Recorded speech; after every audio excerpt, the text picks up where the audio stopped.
pueden suceder dos cosas: que pasen desapercibidas o que llamen poderosamente la atención. Ambas sucedieron, suceden y seguirán sucediendo mientras estas 12 cruces de piedra sigan estando donde están, estratégicamente colocadas por el arzobispo Pedro Muñiz aquel día tan señalado, 21 de abril, jueves del año 1211, día solemne en el que tiene lugar la tercera consagración de la Catedral de Compostela. Fue una ceremonia brillante a la que asistieron 10 prelados y un buen número de grandes de la corte, entre los que se encontraban el rey Alfonso IX, el infante don Sancho y el príncipe don Fernando, el futuro rey santo. Aquel día, toda la comitiva dio 3 vueltas alrededor de la iglesia y el arzobispo don Pedro Muñiz ungió e incensó una a una las 12 cruces encajadas en la fábrica en el interior de la catedral. 12 cruces porque 12 eran las puertas que la catedral tenía en esos momentos, pero también aluden al número 12 de los apóstoles, de las 12 tribus de Israel y de los 12 integrantes del colegio apostólico. Pero estas cruces no solo fueron ungidas e incensadas, sino que tampoco se libraron de la aspersión con agua bendita, símbolo del agua emanada del costado de Cristo durante la crucifixión o de su sudor en el huerto de Getsemaní. El agua bendita constituye, sin duda, uno de los elementos más importantes del ritual católico.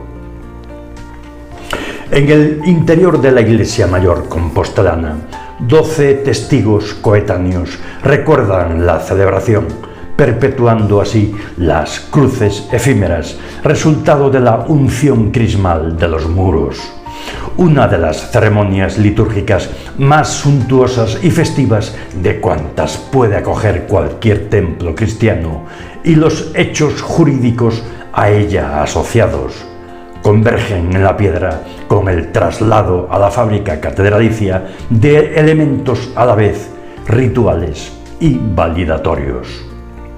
Provistas de leyendas, las llamadas cruces de consagración son 12 signos de formas circulares que se asemejan a algunos propios del escatocolo documental y, además, recogen grabado y dividido un único discurso a la par diplomático y litúrgico que solo puede conocerse en su integridad recorriendo el interior de la iglesia.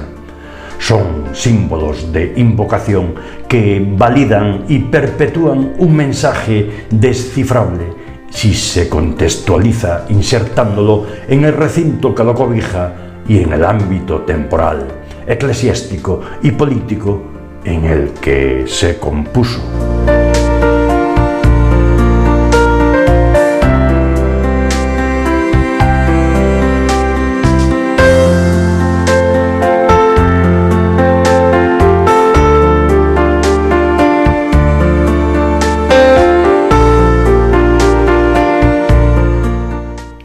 Pero unos años antes, en 1150, el rey Alfonso VII había donado a la iglesia compostelana de Santa María de Sar el monasterio y coto de Xunqueira de Ambía, en la provincia de Ourense, para incorporarlo a la regla de San Agustín.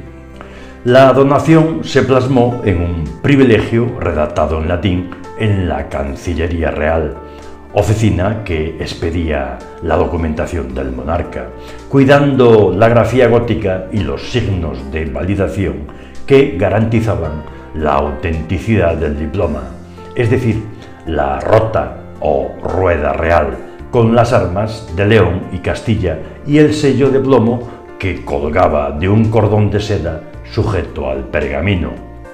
A los lados de la rota se consignaron los nombres de los confirmantes, obispos, nobles, etc., que habrían sido testigos del acto de confirmación. A este tipo de privilegio se les llamaba privilegio rodado y fue el tipo de documento más solemne que emitió la Cancillería castellano-leonesa entre los siglos XII y XV. Eran pergaminos de gran tamaño y cuidada caligrafía con elementos de validación que le conferían gran vistosidad. Entre estos destaca la rota o rueda, llamada así por la forma que tiene el signo real de validación y que le da el apellido a este tipo documental. Este signo aparece por primera vez en la Cancillería Pontificia medieval, introducido por el arzobispo compostelano y canciller real, Diego Selmírez. Ahora ya sabemos que las cruces de consagración de la Catedral de Compostela derivan de la forma redonda de las rotas o ruedas reales y vienen a tener un significado como aquellas de validación. Con frecuencia, el rito que convierte una construcción en piedra en una nueva morada de Dios entre los hombres deja impronta perdurable también en el edificio consagrado. Pintados, grabados o esculpidos en el interior o en el exterior del recinto, símbolos, imágenes y letreros pueden mantener vivo el recuerdo de un acontecimiento que se conmemorará litúrgicamente en cada aniversario. En la Iglesia Mayor de Santiago son 12 los testigos que, en principio, reproducen, perpetuándolas en piedra, las cruces realizadas con crisma en el transcurso de su sacralización. Pero esto no se trata de algo excepcional. Numerosos templos guardan cruces pintadas o grabadas de idéntico origen y con la misma finalidad, algunos muy cercanos al templo del apóstol. 6 cruces de consagración perduran, por ejemplo, en la iglesia de Santo Domingo de Bonaval, inscritas también en doble círculo, algo más jóvenes, son del año 1230 y mucho más sencillas que las de la catedral. Varias parecen inspirarse en las que nos ocupan. Sin embargo, a diferencia de las presentes en otros recintos, no son las piezas de la catedral compostelana símbolos sencillos, sino complejas marcas de signos circulares de granito, en placa cuadrada de aproximadamente 60 centímetros de lado con ángulos resaltados por 4 motivos fitomórficos. Tanto estos como los restantes elementos que conforman las piezas aparecen en relieve, esculpidos en la piedra. Cada testigo se compone de una cruz griega con el alfa y la omega pendientes, con el significado de principio y fin, inscrita en doble circunferencia. En los 2 cuarteles superiores del campo aparecen representados el sol y la luna como una representación astral. Ya en los monumentos paganos, el sol estaba representado por un disco radiado o por un rosetón con los pétalos desplegados o por una cruz acotada por puntos. La luna, por su parte, aparecía representada por un rosetón en hélice o bien por su forma creciente, ya sola, ya inscrita en un círculo. Estas formas de representación muy antiguas fueron rápidamente adoptadas por los artistas cristianos. Los 2 astros, el sol y la luna, conservan el significado pagano anterior, esto es, evocar la dignidad suprema del dueño del universo y, al mismo tiempo, servirle de escolta de honor. La calidad técnica de estas piezas compostelanas es incuestionable y están relacionadas con la decoración escultórica del Pórtico de la Gloria. Su factura denuncia la buena mano de artistas formados en la empresa del Pórtico de la Gloria. Contempladas desde la epigrafía, las piezas son también obras de calidad, tanto en lo relativo a las características de la escritura como a su disposición en el espacio.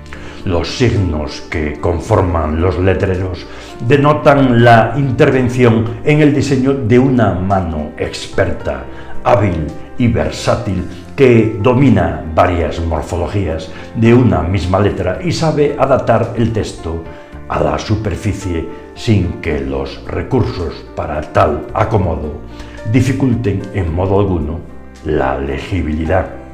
Consigue, asimismo, que cada uno de los dos versos que componen los epígrafes se desarrolle en la mitad del anillo correspondiente. Es un conjunto elegante de transición entre la escritura carolina y la gótica, propio de un periodo gráfico que, en el territorio noroccidental de la península, se abre a finales del siglo XII, se encuentra en auge durante el primer tercio del XIII y perdura en algunas zonas hasta el tercer cuarto de la centuria. Los letreros que rodean las cruces son dinámicos debido a la variedad en la proporción de los caracteres, a las distintas morfologías de una misma letra y a su disposición en la corona.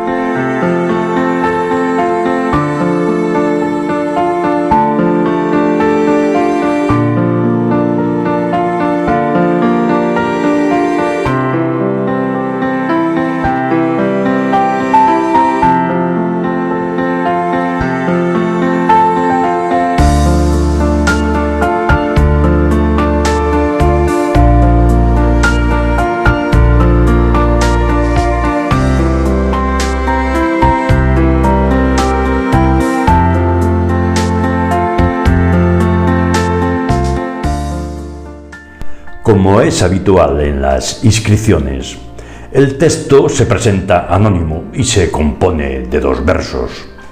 Las leyendas son complejas, su composición no está al alcance de cualquiera, requiere una cualificación. Sin embargo, teniendo en cuenta el contexto, el contenido y el estilo, cabe pensar que el autor de este discurso, dividido en 8 partes, fue el propio artífice de la consagración, el arzobispo Pedro Muñiz. Sin duda, estaba capacitado para ello, pues tenemos constancia de su formación, sus inquietudes intelectuales, su producción literaria y conocemos, además, parte de los contenidos de su biblioteca personal. Pedro IV, que así se hacía llamar el arzobispo Pedro Muñiz, fue el promotor de la obra, el responsable de la presencia en los muros de estas peculiares cruces de consagración insertas en círculos con leyendas que tanto recuerdan las ruedas de validación en diplomas solemnes de pergamino. Alfonso IX, que en su documento de dotación se atribuye intervención decisiva en la consecución de la consagración solemne, está ausente de las noticias en piedra del evento. No figura su nombre en unos testigos mucho más apropiados para perpetuar el recuerdo del hecho que cualquier diploma en pergamino. En las inscripciones ni siquiera se menciona su asistencia o a que el acontecimiento tuvo lugar durante su reinado, cuando son habituales referencias de este tipo a reyes, magnates, etc. En otras inscripciones de dedicación para insertar con precisión el momento eclesial en el contexto histórico y, sobre todo, para subrayar su importancia social y reforzar con los nombres de personalidades relevantes las implicaciones jurídicas de la ceremonia litúrgica. elegir para perpetuar la memoria de este momento crucial para la Iglesia compostelana textos que no lo vinculan en modo alguno al Rey de León, en los que solo aparece la autoridad eclesiástica, el prelado consagrador, es una decisión inteligente, puesto que Alfonso IX había sido amonestado en más de una ocasión por el Papa Inocencio III. La Santa Sede desconfiaba de él, más interesado en fortalecer su reino, lo que daba lugar a un conflicto fronterizo latente o declarado con Castilla y Portugal, que en propiciar la paz con los monarcas cristianos peninsulares y en unirse a ellos en las empresas reconquistadoras. En estas cruces hay otro aspecto que llama la atención. El mensaje clave que expresan se reduce a 3 palabras: 1211, Pedro IV y Santiago, es decir, el año, el nombre del artífice de la consagración y el patrón del templo. Pero el nombre del apóstol Santiago solo se repite 4 veces, mientras la del prelado artífice de la dedicación 7 veces. ¿Y esto qué quiere decir? Pues que se pone de manifiesto un claro intento de autopublicidad, el propósito de reforzar el cometido desempeñado por el arzobispo, dándolo a conocer de modo perenne a las generaciones venideras. A Pedro Muñiz le preocupaba la fragilidad de la memoria, por lo que, a base de repetir varias veces el mismo mensaje, más fácil sería de retener en la memoria de las gentes.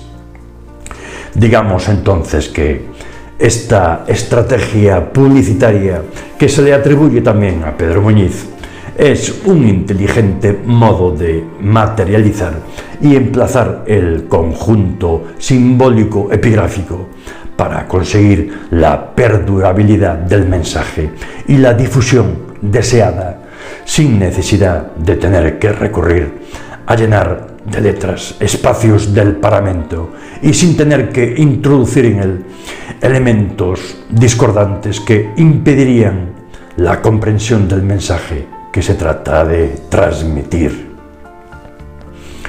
Todo responde, en definitiva, a un programa muy bien diseñado y tremendamente eficaz de un arzobispo al que se le censuró muy duramente por su afición a las artes de la magia negra.